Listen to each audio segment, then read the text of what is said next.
नमस्कार दोस्तों। मानव मनोविज्ञान हमेशा से ही एक रहस्य रहा है। लोग निर्णय क्यों लेते हैं, वे किन परिस्थितियों में हाँ कहते हैं और कब ना। लोग दूसरों की बातों में क्या आज जाते हैं, इन्हीं सवालों का गहरा और वैज्ञानिक उत्तर देने की कोशिश करते हैं डॉक्टर रॉबर्ट दी सियाल्दिनी। उनकी यह किताब influence the psychology of persuasion पहली बार 1984 में प्रकाशित हुई थी और तब से आज तक यह मनोवैज्ञानिक, मार्केटिंग, बिजनेस एंड व्यक्तिगत जीवन हर क्षेत्र में लोगों को सोच बदलने का काम कर रही है। यह किताब सिर्फ थ्योरी नहीं है बल्कि वास्तविक प्रयोगों, शोध और सैकड़ों उदाहरणों पर आधारित है। रॉबर्ट ने यह समझने की कोशिश की है कि आखिर क्यों लोग विज्ञापन देखकर, ऑफर सुनकर या भीड़ का अनुसरण करके तुरंत निर्णय लेते हैं। अक्सर हम सोचते हैं कि हम अपने निर्णय पूरी समझ और सोच विचार से लेते हैं, लेकिन सच्चाई यह है कि हमारे अवचेतन मन पर कुछ खास मनोवैज्ञानिक नियम हावी होते हैं। यही नियम हमें प्रभावित करते हैं और यही कारण है कि कंपनियां, नेता, विज्ञापन एजेंसी और यहाँ तक कि आम लोग भी हमें प्रभावित कर पाते हैं। इस पुस्तक की सबसे बड़ी खूबी है कि इसमें 6 मनोवैज्ञानिक सिद्धांत बताए गए हैं जिन्हें समझकर कोई भी व्यक्ति यह जान सकता है कि कब और कैसे वह दूसरों से प्रभावित हो रहा है। ये सिद्धांत है रेसिप्रोसिटी, प्रतिदान, प्रतिबद्धता और स्थिरता, सामाजिक प्रमाण, प्राधिकरण, पसंद करना, कमी की सिद्धांत और सातवां है यूनिटी। इन सिद्धांतों की ताकत इतनी अधिक है कि यदि कोई व्यक्ति इन्हें समझकर जीवन में अपनाता है तो वह न केवल दूसरों के प्रभाव से बच सकता है बल्कि सकारात्मक रूप से दूसरों को भी प्रभावित कर सकता है। उदाहरण के लिए, दुकानों में by one get one free का ऑफर हमारी रेसिप्रोसिटी की भावना को जगाता है। लिमिटेड स्टॉक ओनली या ऑफर वैलिड टिल टुनाइट हमें स्कार्सिटी में के जाल में फंसा देता है। जब हम किसी रेस्टोरेंट में भीड़ देखते हैं तो हमें लगता है कि वहाँ खाना अच्छा होगा। यह सोशल प्रूफ का असर है। और जब कोई डॉक्टर या विशेषज्ञ सलाह देता है जो हमें बिना सोचे मान लेते हैं, यह अथॉरिटी का प्रभाव होता है। इस पुस्तक की प्रस्तावना हमें यह सिखाती है कि हम रोज़मर्रा की ज़िंदगी में लगातार प्रभावित हो रहे हैं, लेकिन अक्सर हमें इसका एहसास तक नहीं होता। रॉबर्ट का मानना है कि यदि हम इन प्रभावों को समझ लें तो हम बेहतर निर्णय ले सकते हैं, अपने जीवन में आत्मविश्वास ला सकते हैं और अनचाहे दबाव से बच सकते हैं। दूसरी ओर, यदि कोई व्यक्ति या संगठन इन सिद्धांतों को गलत इस्तेमाल करे तो वह लोगों को धोखा भी दे सकता है। यही कारण है कि यह किताब सिर्फ मार्केटिंग या सेल्स तक की तकनीक नहीं बताती, बल्कि यह एक चेतावनी भी देती है कि हमें इन मानसिक ट्रिगर से प्रति जागरूक रहना चाहिए। संक्षेप में कहा जाए तो इन्फ्लुएंस हमें यह समझाती है कि मानव व्यवहार कितना जटिल और साथ ही कितना अनुमानित भी है। सही समय पर सही बटन दबाकर किसी को भी प्रभावित किया जा सकता है। यही कारण है कि यह किताब आज भी दुनिया भर के बिजनेस लीडर्स, मनोवैज्ञानिक, विद्यार्थियों और आम पाठकों के लिए प्रेरणा का स्रोत है। अध्याय 1, रेसिप्रोसिटी, प्रतिदान का नियम। मानव समाज में सबसे शक्तिशाली और सबसे गहरे स्तर पर काम करने वाला सिद्धांत है प्रतिदान, रेसिप्रोसिटी। इसका सीधा सा मतलब है, अगर कोई हमारे लिए कुछ करता है तो हमें भी उसके लिए कुछ करना चाहिए। यह नियम हमारी संस्कृति और सभ्यता की नींव से जुड़ा हुआ है। चाहे कोई छोटा उपहार हो, कोई मदद हो या सिर्फ एक छोटा सा एहसास, इंसान के अंदर एक स्वाभाविक दबाव पैदा हो जाता है कि उसे उसका बदला चुकाना है। प्रतिदान क्यों काम करता है? मनुष्य एक सामाजिक प्राणी है। हजारों सालों से जीवित रहने के लिए हम एक दूसरे की मदद करनी पड़ी। अगर कोई हमें खाना देता है तो हमें भविष्य से उसे लौटाना पड़ता है। यही रेसिप्रोसिटी का रूल सामाजिक संतुलन बनाए रखता है। अगर कोई मदद करता है और बदले में कुछ नहीं मिलता तो समाज में असंतुलन और अविश्वास पैदा होता है। इसी वजह से आज भी जब कोई छोटा सा तोहफा देता है तो हमें भीतर से मजबूरी महसूस होती है और हम भी उसे कुछ लौटाएं। छोटे उपहार, बड़े परिणाम। रॉबर्ट्स इस अध्याय में कई दिलचस्प उदाहरण देते हैं। रेस्टोरेंट में जब वेटर बिल के साथ छोटी सी मीटिंग या चॉकलेट देता था तो ग्राहक ज़्यादा टिप देते थे। यह रेसिप्रोसिटी का असर है। धार्मिक संगठनों ने लोगों से दान लेने के लिए पत्रों के साथ साथ छोटे छोटे गिफ्ट जैसे कैलेंडर, स्टिकर, शुभकामनाएं कार्ड भेजना शुरू किया। नतीजा यह हुआ कि लोग दान देने लगे, भले ही उन्होंने गिफ्ट नहीं मांगा था। राजनीति और सामाजिक स्तर पर भी यह नियम चलता है। चुनावों में मुफ्त सामान या मदद देने वाले नेता जनता से वोट की उम्मीद रखते हैं। प्रतिदान का दबाव। इस नियम का सबसे खास बात यह है कि यह हमारे अंदर मजबूरी पैदा करता है। अगर किसी ने हमें कॉफ़ी पिला दी तो जब वह कोई मदद मांगेगा तो हमें ना कहना मुश्किल लगेगा।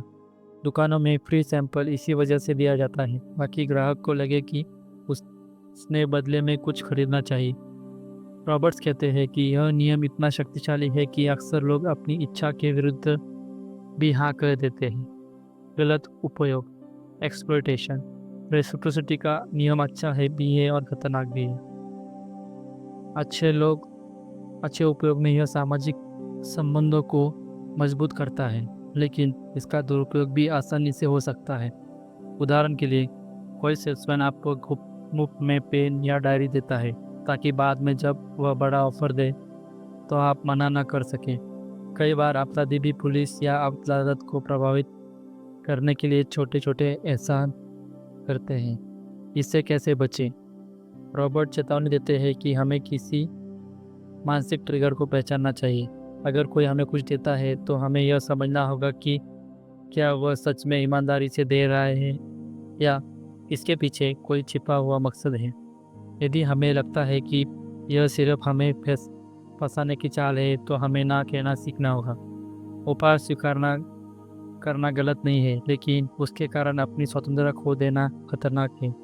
सीख। इस अध्याय में सबसे बड़ी सीख यही है कि प्रतिदान का नियम इंसानों को बांध देता है।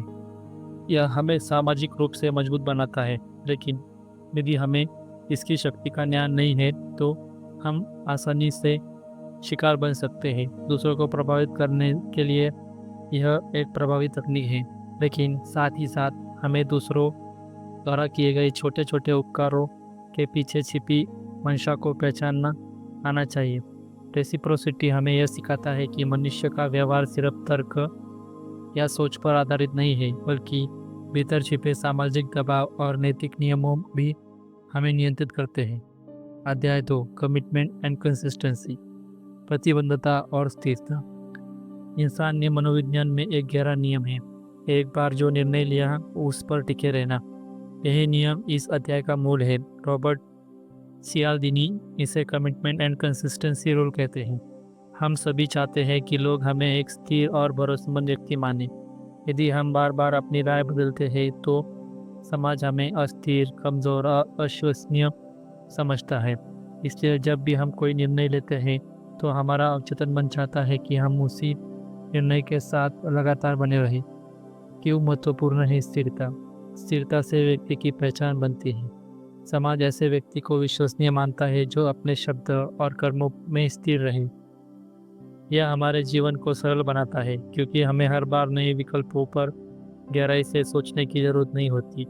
लेकिन यह भी स्वभाव कभी कभी हमें गलत निर्णय में फंसा देता है, क्योंकि हम सिर्फ स्थिर दिखने के लिए पुराने फैसले में चिपके रहते हैं।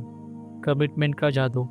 सियाल्दिनी बताते हैं कि छोटे से कमिटमेंट से शुरू होकर इंसान बहुत बड़े निर्णय तक पहुंच सकता है। उदाहरण, यदि किसी ने एक छोटी सी याचिका पर साइन कर दिया तो बाद में वह व्यक्ति बड़ी मांग को भी मान लेगा। यदि किसी ग्राहक ने छोटी खरीदारी कर ली तो बाद में बड़ी खरीदारी करना उसके लिए आसान हो जाता है। इसका कारण है कंसिस्टेंसी का दबाव। लोग अपने पिछले कदम के अनुरूप आगे ही व्यवहार करना चाहते हैं। उदाहरण, foot in the door technique. यह टेक्निक मनोवैज्ञानिक और मार्केटिंग दोनों के में खूब प्रयोग की जाती है। पहले किसी से छोटा सा काम करवाओ, जैसे घर के बाहर एक छोटा सा साइन लगाना। कुछ दिनों बाद उनसे बड़ा काम कराओ, जैसे बड़ा बोर्ड लगाना। शोध बताते हैं कि जो लोग छोटे साइन के लिए राजी हो जाते हैं, बाद में वे बड़े साइन को भी स्वीकार लेते हैं। यह इसलिए होता है क्योंकि लोग अपने व्यवहार को सुसंगत दिखाना चाहते हैं। वास्तविक जीवन में प्रभाव बिक्री। सेल्समैन पहले ग्राहक से पहले छोटे सवाल पूछते हैं, जैसे क्या आप पैसे बचाना चाहते हो। जब ग्राहक हाँ कहता है तो बाद में वह बड़ा ऑफर उसके सामने रखना आसान हो जाता है। शिक्षा। बच्चों को छोटे लक्ष्यों के प्रति प्रतिबद्धता करना उन्हें बड़ी जिम्मेदारियों के लिए तैयार करता है। समाज सेवा। यदि किसी ने छोटी सी दान राशि दी है तो भविष्य में वह बड़ी राशि देने की संभावना रखता है। संबंध। रिश्ते में भी यदि छोटी सी बातों में हाँ किए जाते हैं तो बड़ी अपेक्षाएं को भी मानने लगते हैं। लिखित कमिटमेंट का असर। सियाल बताते हैं कि कमिटमेंट लिखित हो जाता है तो उसका असर और गहरा हो जाता है। यदि आप किसी बात को कागज पर लिख देते हो तो आपके दिमाग में एक मनोवैज्ञानिक दबाव पैदा हो जाता है कि आप उसके पीछे न हटें। कंपनियां और संगठन अक्सर लोगों को लिखित सहमति और अनुबंधित इसलिए करवाते हैं ताकि वे बाद में पलट न सके। गलत उपयोग। कमिटमेंट एंड कंसिस्टेंसी का दुरुपयोग भी हो सकता है। कई बार लोग जानते हैं कि वे गलत रास्ते पर हैं, लेकिन सिर्फ स्थिर दिखने के लिए उसी बात पर चलते रहते हैं। कंपनियां या नेता छोटे छोटे वादों से लोगों को बांधकर बाद में बड़ी मांगे रख सकते हैं। उदाहरण के तौर पर किसी संस्था में पहले छोटी सी मदद मांगना और फिर उसी के आधार पर बड़ी जिम्मेदारी थोपना। इससे कैसे बचें? हमें यह समझना होगा कि हर कमिटमेंट सही नहीं होता। यदि कोई निर्णय सिर्फ दबाव या दिखावे के कारण लिया गया है तो उसे पीछे हटना शर्म की बात नहीं है। सियालदीनी कहते हैं कि हमें खुद से पूछना होगा और चाहिए, क्या मैं यह निर्णय सच में अपने मन से ले रहा हूँ या स्थिर दिखने के लिए। कमिटमेंट एंड कंसिस्टेंसी हमें जीवन में अनुशासन देता है, लेकिन यदि हम अंधाधुंध स्थिर, असली बुद्धिमानी है सही कमिटमेंट करना और यदि वह गलत साबित हो तो साहस के साथ पीछे हटना। इस अध्याय में हमें यह सीख मिलती है कि इंसान अपने निर्णयों और कर्मों में स्थिर रहने की गहरी इच्छा रखता है। यह गुण हमें भरोसेमंद बनाता है, लेकिन यदि इसका गलत इस्तेमाल हो तो हम ऐसे निर्णय में फंस सकते हैं जो हमारे लिए नुकसानदायक है। इसलिए हमें हमेशा सजग रहना चाहिए कि हम कमिटमेंट में कदम रख रहे हैं। अध्याय 3 सोशल ग्रुप सामाजिक प्रमाण। हम सभी ने यह कहावत सुनी होगी, जैसा समाज करता है वैसा ही व्यक्ति करता है। यही विचार सोशल ग्रुप का मूल है। इसका अर्थ है कि जब हमें यह तय करने के लिए कई कठिनाइयाँ होती है कि क्या सही है और क्या गलत, तो हम दूसरों के व्यवहार को देखकर निर्णय लेते हैं।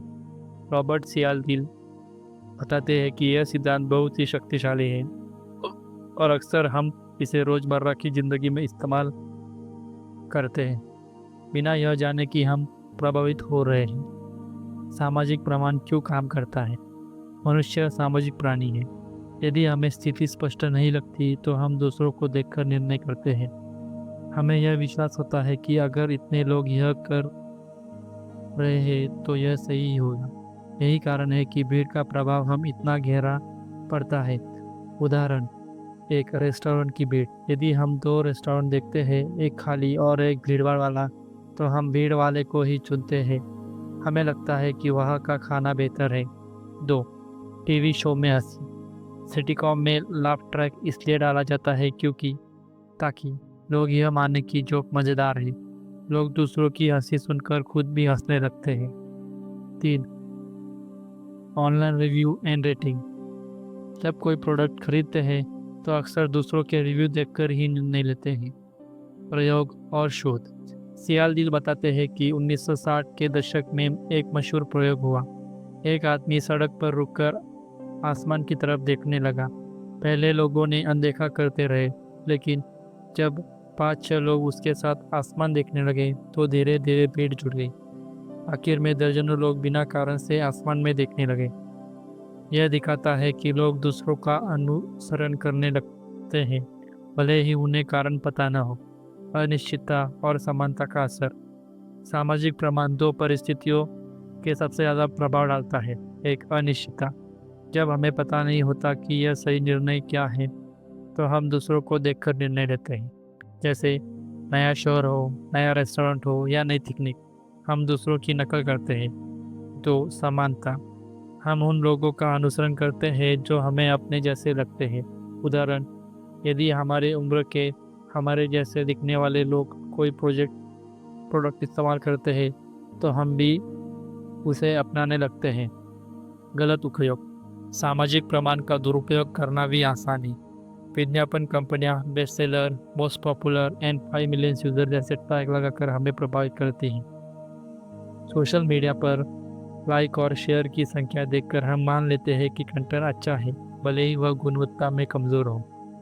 राजनीति में भी भीड़ दिखाकर यह भ्रम पैदा किया जाता है कि पूरा समाज किसी विचार का समर्थन करता है। इससे कैसे बचें? सियालदीन सुझाव देते हैं कि हमें सजग रहना चाहिए। भीड़ का अनुसरण करने से पहले यह देखना चाहिए कि क्या निर्णय सच में तार्किक है।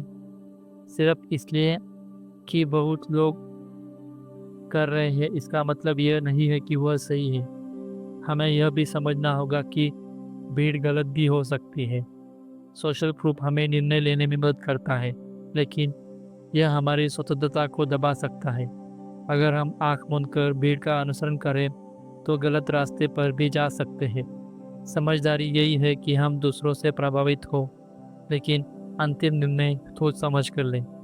सामाजिक प्रमाण दिखाता है कि इंसान का व्यवहार अक्सर दूसरों के व्यवहार का प्रतिबिंब होता है। यह हमें सही राह भी दिखा सकता है और गुमराह भी कर सकता है। इसलिए ज़रूरी है कि हमें इससे पहचानने और सोच समझकर निर्णय लिया जाए। Chapter 4, authority. मनुष्य के व्यवहार को प्रभावित करने वाला एक बेहद और शक्तिशाली नियम है अथॉरिटी। इसका मतलब है लोग उन व्यक्तियों की बातों को अधिक महत्व देते हैं जिनके पास शक्ति, ज्ञान, पद या विशेषज्ञता हो। हम मान लेते हैं कि अगर यह बात किसी विशेषज्ञ और अधिकारी ने कही है तो यह सही ही होगी। रॉबर्ट सियालदिल बताते हैं कि यह प्रवृत्ति कितनी गहरी है कि लोग बिना सवाल किए आदेश मान लेते हैं, भले ही वह आदेश खतरनाक क्यों ना हो। प्राधिकरण क्यों काम करता है? समाज में व्यवस्था बनाए रखने के लिए अधिकार और अनुशासन आवश्यक है। बचपन से ही हमें सिखाया जाता है कि शिक्षक, डॉक्टर, पुलिस, नेता और बड़े बुजुर्ग की बात माननी चाहिए। इस कारण जब कोई प्राधिकरण वाला व्यक्ति कुछ कहता है तो हम तुरंत प्रभावित हो जाते हैं। मिलग्राम उपयोग, एक्सपेरिमेंट मिलग्राम। इस अध्याय में सियालदीन ने स्टैलिन मिलग्राम को मशहूर प्रयोग का उल्लेख किया है जो 1960 के दशक में हुआ। प्रयोग में प्रतिभागियों को कहा गया कि एक व्यक्ति को बिजली का झटका दे जब भी वह गलत उत्तर दे। एक शोधकर्ता बार बार कहता है, कृपया प्रयोग जारी रखें। नतीजा, अधिकांश प्रतिभागियों ने जानलेवा झटके देने तक का आदेश मान लिया, सिर्फ इसलिए क्योंकि आदेश प्राधिकरण से आया था।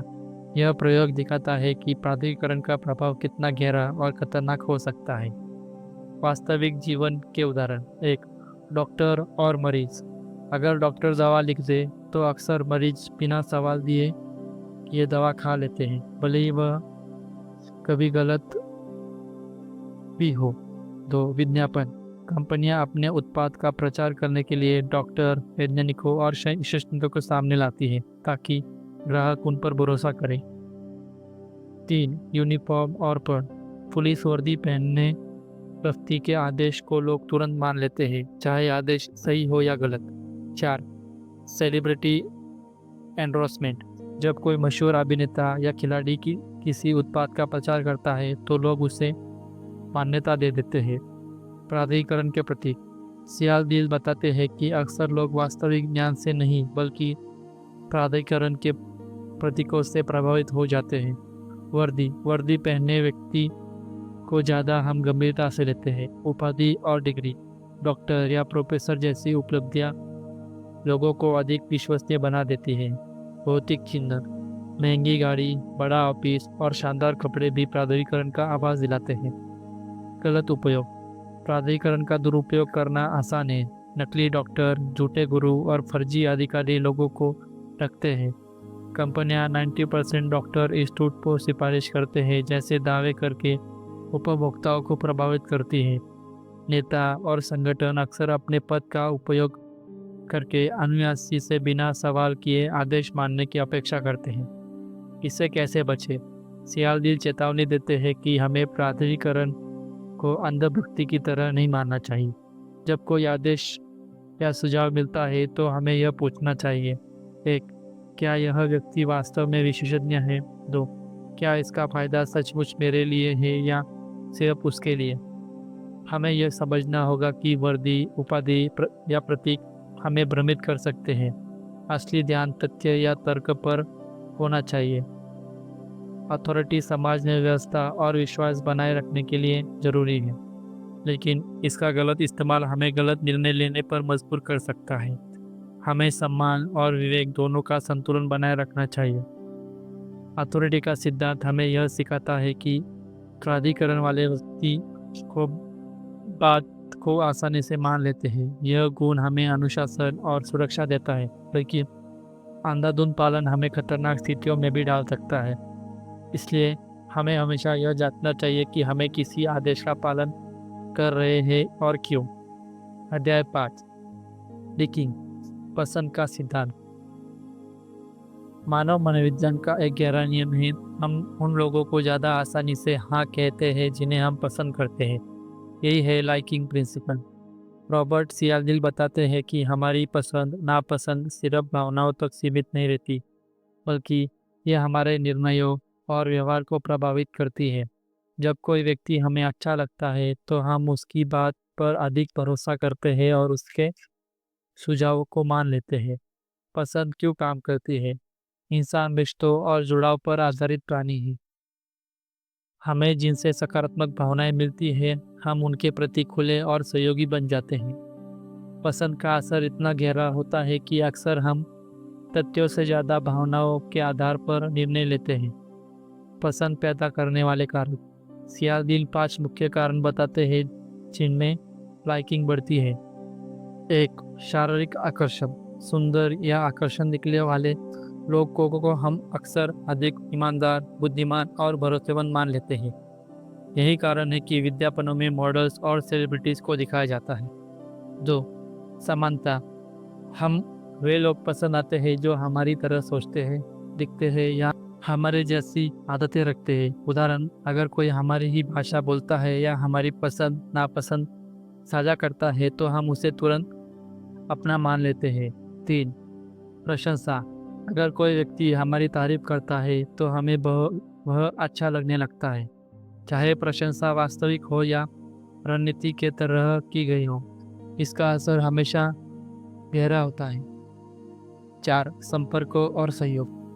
जिन लोगों के साथ हम ज़्यादा समय बिताते हैं या जिनके साथ मिलकर काम करते हैं, उन्हें हम पसंद करने लगते हैं।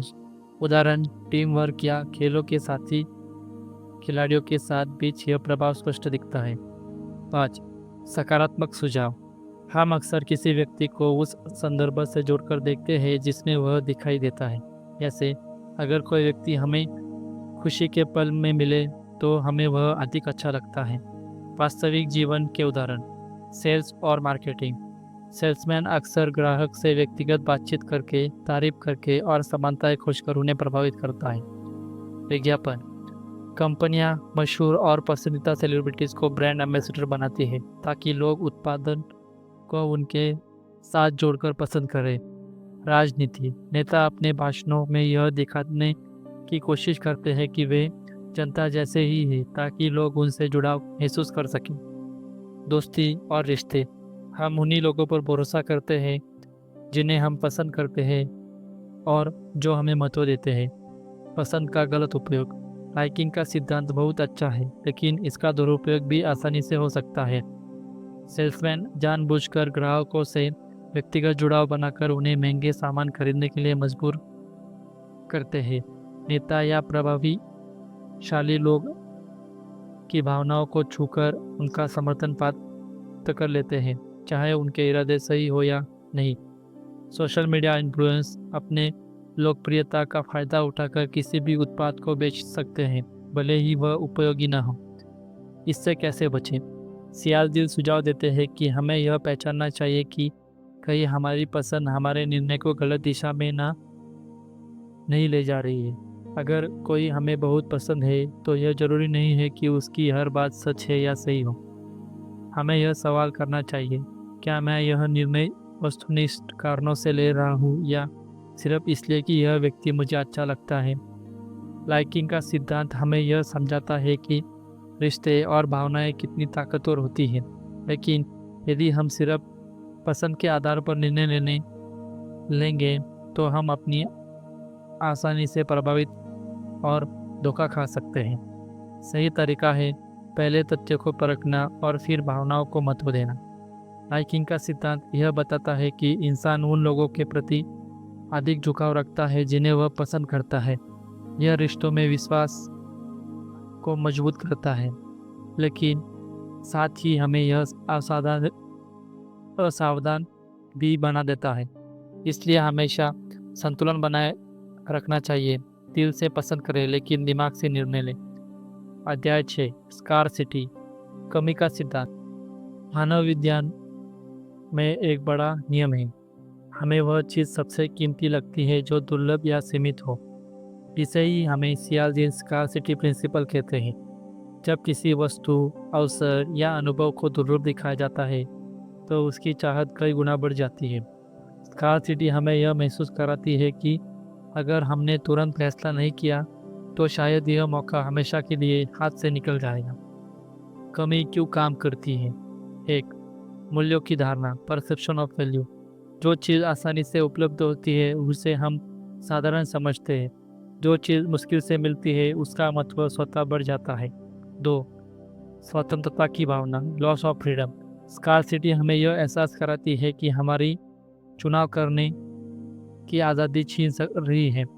इंसान स्वभाव से स्वतंत्र रहना चाहता है, इसलिए हम उस चीज़ को और ज़्यादा चाहते हैं जिसे पाने की रुकावट हो। कमी पैदा करने की तकनीक।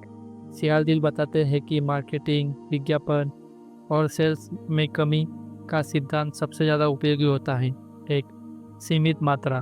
कंपनियां लिखती है कि स्टॉक खत्म होने तक यह केवल 5 पीस बचे हैं। ग्राहक तुरंत सोचने लगते हैं कि अगर उसने अभी नहीं खरीदा तो यह मौका हाथ से चला जाएगा। 2, सीमित टाइम। आज की ऑफर, 24 घंटे की सेल या मिडनाइट डील्स, यह सब स्कार्सिटी की रणनीतियाँ है। समय की कमी हमें तेज और भावनात्मक निर्णय लेने पर मजबूर करती है। 3, नवीनता और विशिष्टता।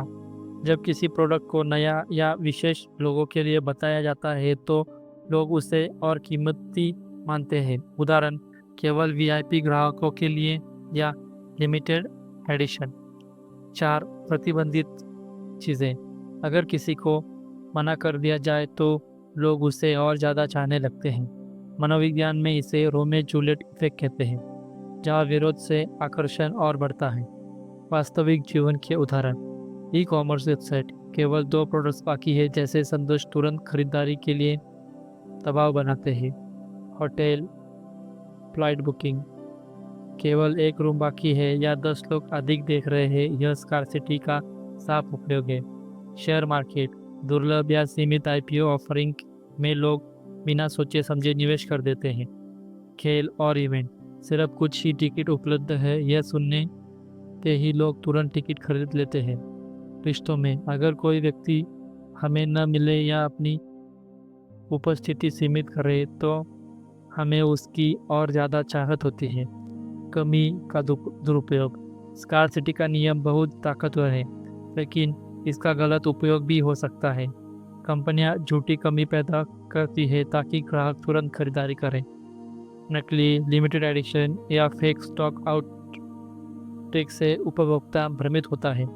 कई बार हम सिर्फ निर्णय इसलिए चीज़ें खरीद लेते हैं क्योंकि हमें लगता है कि बाद में यह नहीं मिलेगी, भले ही वह हमें उसकी ज़रूरत हो या न हो। बचाव के उपयोग। सियालदीन सुझाव देते हैं कि हमें हमेशा रुककर सोचना चाहिए। 1, क्या मुझे यह चीज़ सच में चाहिए या मैं सिर्फ इसलिए खरीद रहा हूँ क्योंकि दुर्लभ बताई गई है। 2, क्या यह कमी वास्तविक है या मार्केटिंग की रणनीति है। 3, क्या यह वस्तु मेरे जीवन में दीर्घकालीन मूल्य जोड़ती रही है। सीख स्कार्सिटी हमारे दिमाग को तेजी से फैसले लेने पर मजबूर करती है, लेकिन जल्दबाजी में लिए गए फैसले हमेशा समझदारी भरे नहीं होते। सही तरीका है जरूरत और मूल्य पर ध्यान देकर निर्णय लेना, न कि सिर्फ कमी देखकर। स्कार्सिटी का सिद्धांत यह दिखाता है कि दुर्लभता ही मूल्य बढ़ाती है। यही कारण है कि limited edition products, exclusive offers और प्रतिबंधित चीज़ें हमें तुरंत आकर्षित करती हैं। लेकिन अगर हम बार बार स्कार्सिटी के जाल में फंसेंगे तो हम गलत निर्णय ले सकते हैं। इसलिए हमेशा याद रखें, कमी देखकर नहीं, ज़रूरत देखकर निर्णय लें। अध्याय 7 यूनिटी। रॉबर्ट सियाल्दिल अपनी पुस्तक में संशोधित संस्करण में एक नया सिद्धांत जोड़ते हैं जिसे वे कहते हैं यूनिटी। यह सिद्धांत बताता है कि जब लोग किसी समूह, पहचान या रिश्ते का हिस्सा महसूस करते हैं तो वे आसानी से एक दूसरे पर भरोसा करते हैं और उनका अनुसरण करते हैं। यूनिटी का मूल विचार, मनुष्य केवल सामाजिक प्राणी ही नहीं है बल्कि वह हमेशा समूह का हिस्सा बनकर जीना चाहता है। जब हमें लगता है कि कोई व्यक्ति हमारी तरह है या हमारे परिवार समुदाय का हिस्सा है तो हम उसकी बातों को अधिक गंभीरता से लेते हैं। यूनिटी हमें यह एहसास कराती है कि हम अकेले नहीं बल्कि किसी बड़े जुड़ाव का हिस्सा है। यूनिटी के मुख्य तत्व, एक, पहचान। जब हम किसी को अपने जैसे देखते हैं, चाहे वह भाषा हो, संस्कृति, धर्म या राष्ट्रीयता के आधार पर हो, तो हम उससे गहरा जुड़ाव करते हैं। उदाहरण, प्रवासी भारतीय विदेशी में मिलते ही एक दूसरे को अपनापन महसूस करते हैं। 2, रिश्तेदारी। खून का रिश्ता यूनिटी का सबसे मजबूत रूप है। परिवार या रिश्ते की बात मानने के लिए प्रवृत्ति ज़्यादा होती है। 3, समुदाय और समूह। खेल टीम, कॉलेज, संगठन या कोई आंदोलन। जब लोग खुद को इनका सदस्य मानते हैं तो वे बिना सवाल किए सहयोग करते हैं। उदाहरण, क्रिकेट टीम का फैन अपने खिलाड़ी को हर हाल में समर्थन देता है। 4, साझा अनुभव।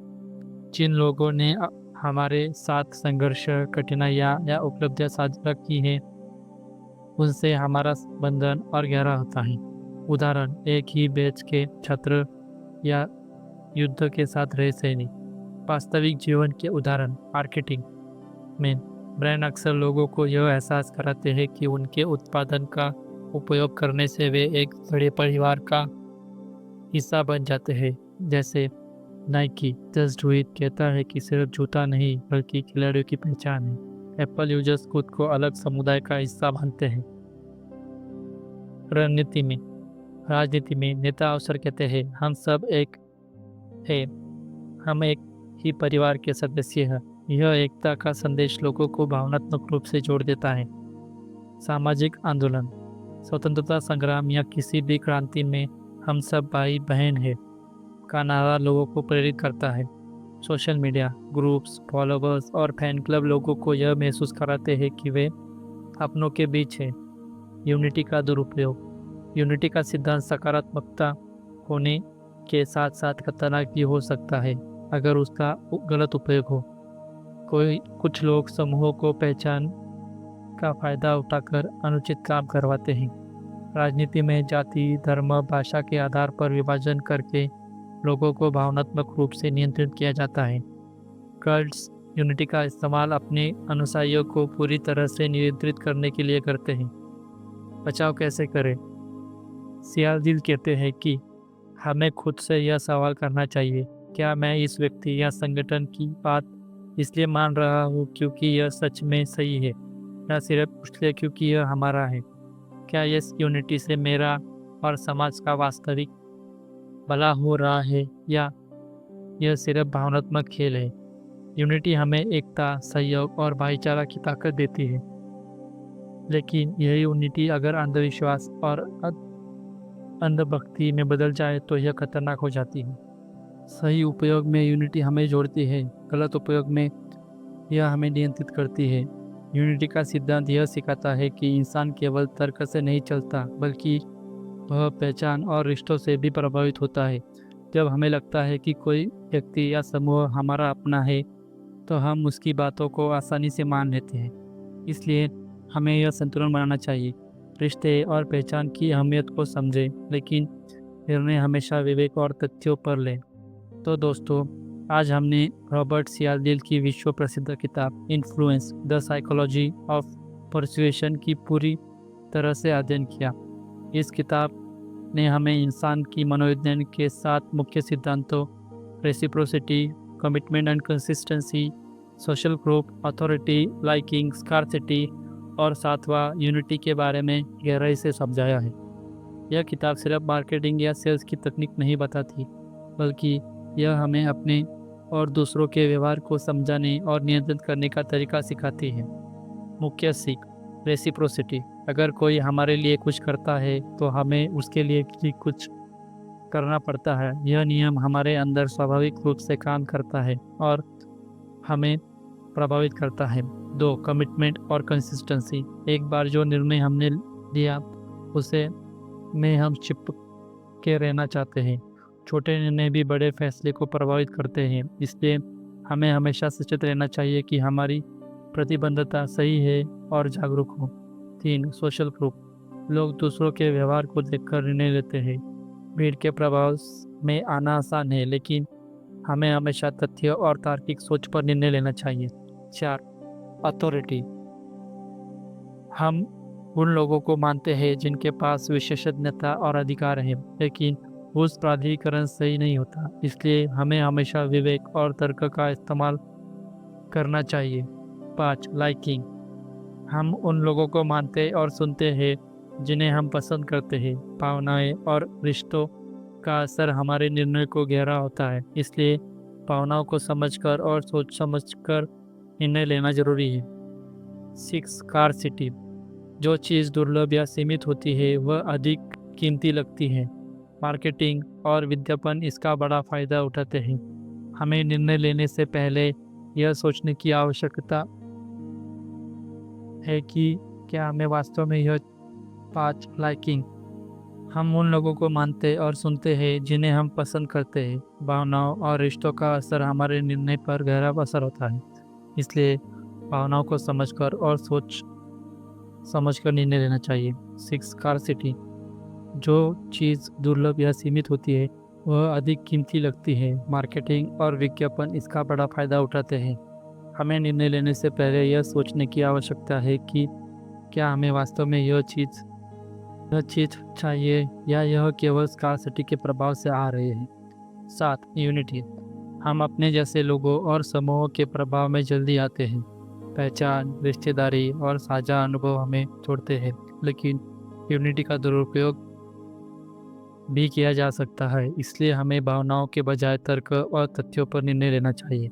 दोस्तों, ये 7 सिद्धांत हमें यह समझाते हैं कि हम रोजमर्रा की जिंदगी में लगातार प्रभावित हो रहे हैं, चाहे हम महसूस करें या ना करें। कभी कभी ये सिद्धांत हमारे फायदे के लिए काम कर सकते हैं, कभी कभी ये हमें धोखा भी दे सकते हैं। इसलिए सबसे महत्वपूर्ण है जागरूक बने, सोच समझ कर निर्णय लें और मनोवैज्ञानिक ट्रिगर को पहचानें। यदि आप इन सिद्धांतों को समझ लें और सही तरीके से लागू करें तो आप दूसरों को समझने में सक्षम होंगे, अपने निर्णय बेहतर बनाएंगे और किसी के भी गलत प्रभावों से खुद को बचा सकेंगे। अगर आपको यह वीडियो पसंद आया हो तो कृपया लाइक ज़रूर करें, ताकि हमें पता चल सके कि आप ऐसे ज्ञानवर्धक कंटेंट पसंद करते हैं। कमेंट में बताइए कि आपको कौन सा सिद्धांत सबसे दिलचस्प लगा और आप इसे अपने जीवन में कैसे लागू करेंगे। शेयर करें दोस्तों और परिवार के साथ, ताकि उन्हें भी यह महत्वपूर्ण ज्ञान मिल सके। और सब्सक्राइब करना ना भूलें, क्योंकि हम आपको रोज़मर्रा के जीवन, मनोवैज्ञानिक और किताबों की दुनिया से जुड़े ज्ञान लाते रहेंगे। यदि आप इस किताब की तरह और भी मनोवैज्ञानिक और प्रभाव पर आधारित किताबों को सारांश चाहते हैं तो नोटिफिकेशन बेल को दबाएं, ताकि कोई नया वीडियो मिस ना हो। दोस्तों, यही है influence the psychology of persuasion पर का पूरा सार। याद रखिए, ज्ञान का असली मूल्य तब है जब आप इसे अपनी ज़िंदगी में लागू करें। आपका दिन शानदार और प्रभावशाली रहे। धन्यवाद। मिलते हैं अगले वीडियो में।